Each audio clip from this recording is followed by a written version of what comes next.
Final. Well, welcome back. We'll be talking the National League now. Just yesterday, they unveiled a new title sponsor. We'll also be looking at the fixtures for this weekend, match day 15 title.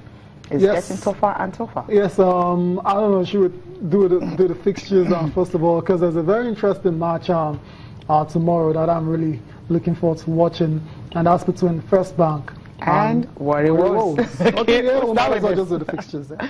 Okay, we'll start with this one. Saturday games. The First Bank of Lagos and Warri Wolves will be in action right here in Lagos. Inewi United of Anambra and Delta Force from Asaba will also be in action. Gateway United of Abeokuta and Khan FC of Ogbomosho will also be in action. Go Round FC and Benin Insurance will be in action. Benin Insurance, will they be able to get an away win? Go Round, they have been fantastic this season. They have My People SC of Lagos and Aqua Starlets also in action. Papilo SC of Owerri and Unisem Rovers of Calabar will also be in action. They couldn't score a goal at home against Ikorodu United. Ikorodu went there, it ended goalless. Yes. Heartland of Owerri, I mean, there's one they went away from home to collect all 3.31. They won their game away from home, but they will be welcoming Bayelsa United on Sunday. They have Osun United of Oshogbo and Abia Comet. The Ikorodu of Lagos Style another and Lagos AS side. Ransons. Both, Yeah, it's a derby. Yeah, I mean, Rotten was talking about how these guys have not turned up this season, love the Lagos sides, and unfortunately they'll be taking points off each other tomorrow or Sunday. Yeah. Okay, so we'll look at the Northern Conference style. Yeah, nothing. We have FC Abuja will take on Jigawa Golden Stars, and that's another match to watch out for this weekend. Okay. That's it from the Northern Conference. Also from the Northern Conference on Saturday, their game started today. Yes, you have Yobe Desert Stars and we'll play Mighty Jets. Mighty Jet, the Mighty Jets, yes. Not exactly mighty anymore right now, but we'll see what they can do in that game. Sokoto United will host Kwara United, and you also have another matchup between Kogi United and Adamawa United. Also, FC Zamfara will take on FRSC of Abuja. So that's it for the team who won the FA Cup exactly in Abuja, yeah. FCT. Yeah, it's a bit different from the National League though. So the competition is a lot stiffer, yeah, you know, compared to playing, a lot tougher compared to playing teams within Abuja. But we're not taking any credits away from their well-deserved champions. Yeah. We'll see how far they can go when the Federation Cup starts. But this is about league action now. Yeah, that's the way it is. Now talk about the unveiling let's talk about that was done. Yeah. How do you see it? I mean you know, MPFL doing well, NFF got one, and now NNL. And everyone's talking about recession. There's no money. Come on, money is coming in. So some companies are really ready to throw the money into the Nigerian league, starting with the Nigerian National League. We always wonder every time here, why do they struggle to get sponsorship? I mean, it's football, you know, and it's the potential in football in Nigeria just out of this world. So we sometimes wonder why they struggle. But Nigerian National League, they're not struggling at the moment because they were able to secure a multi-million naira sponsorship deal with a betting firm. And all that went down yesterday. It's a lot of money they're getting, and we're just hoping that this money is coming into the league and will help you know, continue to grow it. That's the main, you know, objective, to continue to grow the Nigerian National League. It's the second tier, and if you look all around the world, it's important. Those you know, lower leagues, they're very important. That's the foundation, and if you get it wrong, if it's not right at that stage, then you've got a big problem on your hands. And so hopefully this money is coming in, you know, they use that judiciously. Yeah, they can. 200 million is a whole lot of money, and they're also seeking for other sponsors for a period of 3 years. This is just the one they have, so they need more. I mean, if you have, each of the clubs can actually get one for themselves. Maybe you have about 3 or 4 other sponsors partnering with them. We're talking about the bridge between the Nationwide League and also the professional league. So they're more like in between. The ones in the lower league, in the Nationwide League, are struggling to get into the National League, and the ones in the National League are struggling to get into the top flight to enjoy some of the largest coming from the MPFL and all that, and also enjoy a top flight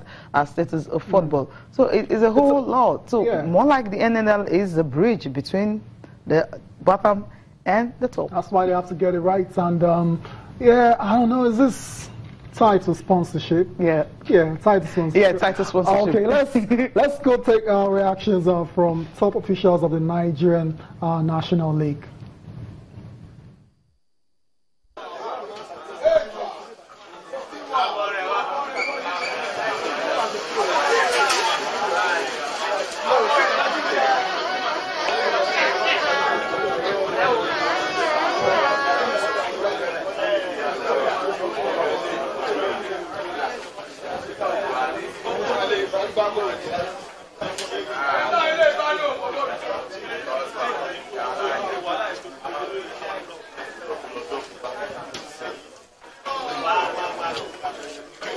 Before now, in the Nigerian National League, you know that even clubs pay indemnity to match officials.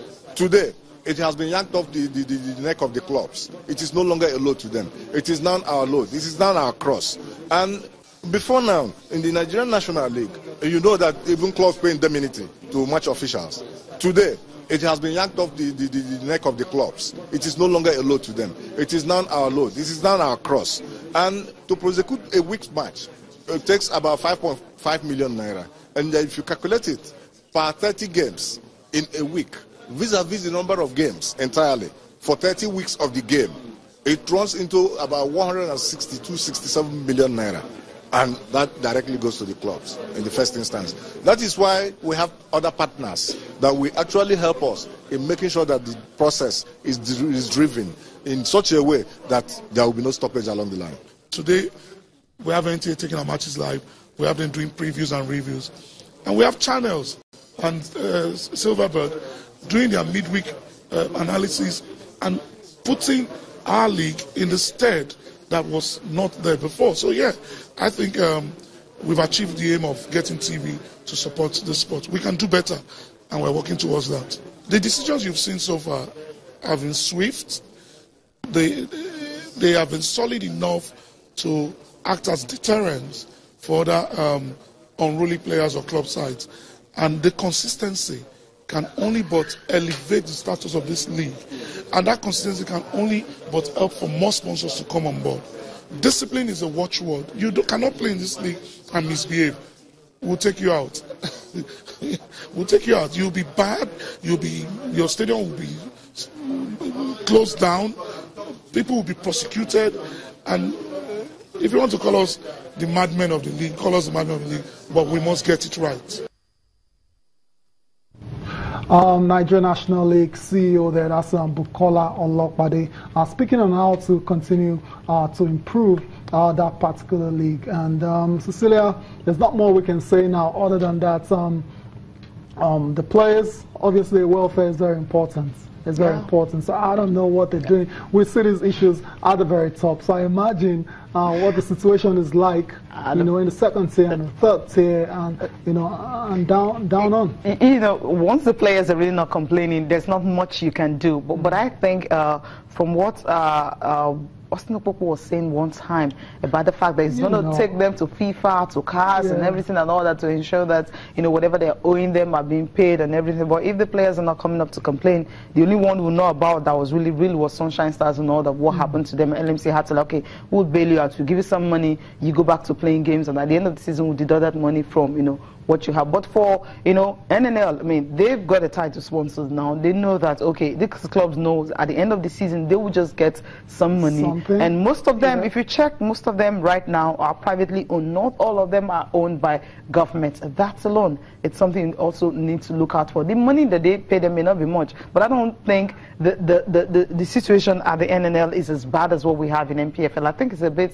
I want to know, but I think from what the feelers we're hearing, I mean, from what we heard from players and some of the coaches and even the organizers of the NNL, it's like when it comes to salaries and all that, it's not that bad. Yeah, most of the players get their dues. That's what we're hearing. But then until a club will come out and say, or the players will come out and say, look, what you guys have been saying is not true. We've not been paid enough. But for now, we'll go with what we know.